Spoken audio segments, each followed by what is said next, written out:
Hi, I'm Gretchen. I wanted to do a process video on how to throw a really large platter.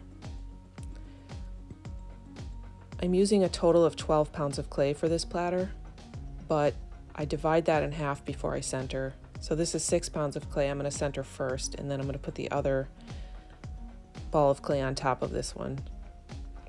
It's a lot easier to center that way than it is to center 12 pounds all at once. Here I'm going to add the second lump of 6 pounds. I'm patting it down to give myself a head start on centering. It really takes some wrestling to get these pieces integrated. What's key here is strong, steady force against that clay. As I work it up and down, it slowly becomes more and more steady and centered.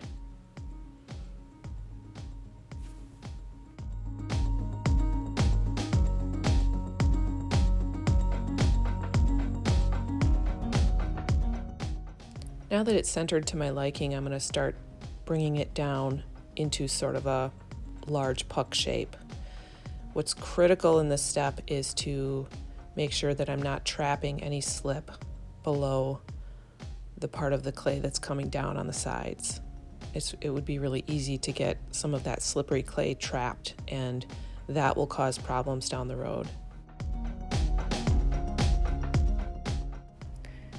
This is the step where I'm really putting some downward force on it to spread it out. It's important, again, to keep a really steady hand on my right hand especially.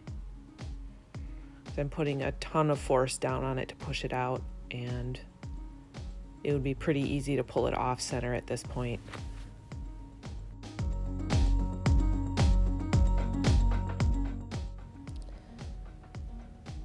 Now I'm spreading it out as wide as the bat that it's sitting on. It's a 14-inch bat, and I've got enough clay. I really want to get this thing spread out before I start opening it up. Now that I've got it widened, now I'm scraping the slip off the top because I really need to manage that slip. I want to be really careful that I don't trap any of it under a lip. You can see I'm creating a lip there with the sponge as I open it, and I really have to be careful not to trap anything in that lip. So now I've opened it up, and I'm going to start lifting the sides. There's not a whole lot of movement happening in the clay right now, but there's quite a bit of force happening to lift these sides. As I'm throwing this, I'm trying to lift as much clay from the base as possible. This is really one of the most fun parts of the process because you can really see some volume being created. Now that I've got the walls pulled up, it's time to pull them out. And this part is really fun, but kind of precarious because if I'm too forceful, the walls will just flop. So I'm pulling some of the clay out while I am managing the thickness of the walls, while I am considering the shape I'm creating inside the piece. So there's a lot of things happening in my mind right now. And this is one of the last steps where I'm really considering the curve of the inner surface. I really want it to have a nice fluid curve with no ridges or bumps.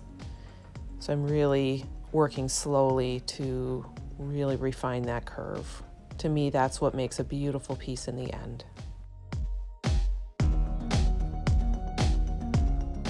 And here's the piece right after it's thrown. It's about 19 inches in diameter. After the piece dries for a couple days, I can turn it over and trim the foot. This is one of the most satisfying parts of the process because you can see the clay is in perfect consistency to be trimmed because it's jumping off the tool in a big curly ribbon.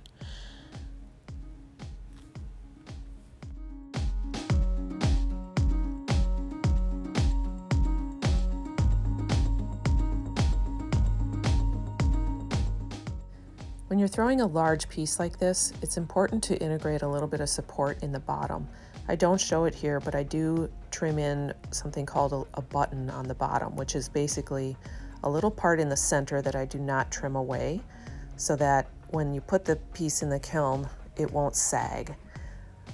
Sometimes the clay gets a little soft in the kiln, or it gets molten a little bit and it sags. So if I create a little button on the bottom of the piece, it won't sag. So here's that little button, and I always use that as a place to put my mark, my little G. So now that the piece is done being formed, I let it dry fully, and then I put it in the kiln for its first firing. This is called a bisque fire. It goes to about 2000 degrees.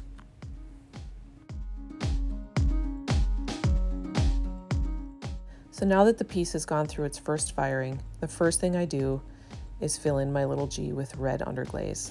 That's part of my signature. The next step is to apply the glaze. The piece is on a banding wheel, so it's turning, and I can apply a nice even coat using a bulb and a fan brush.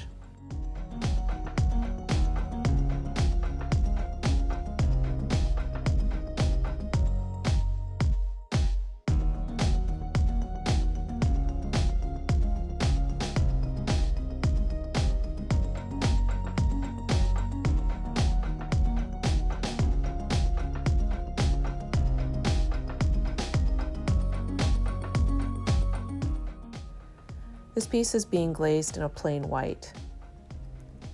After I do this step, I'll put it in the kiln and fire it again to a little over 2200 degrees. And then it will be ready for decals.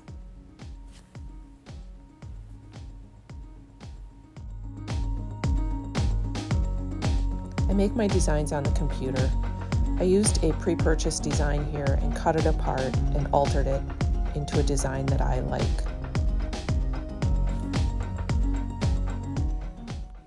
Once I've got my design the way I like it, I send it to my laser printer and print it out on some water slide paper from Delphi.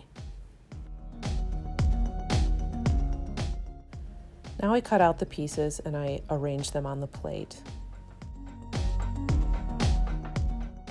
Now it's time to arrange the decals on the platter.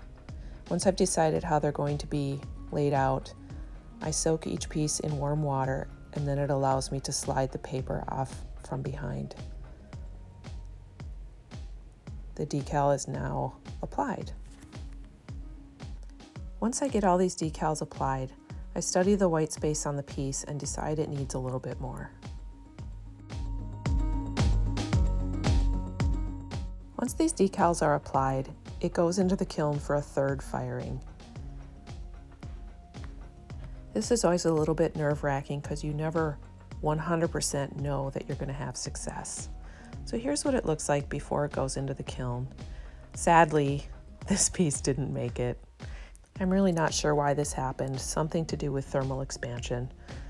But the next day I was back at the wheel making another one. That's one thing I know about ceramics. It definitely keeps me humble.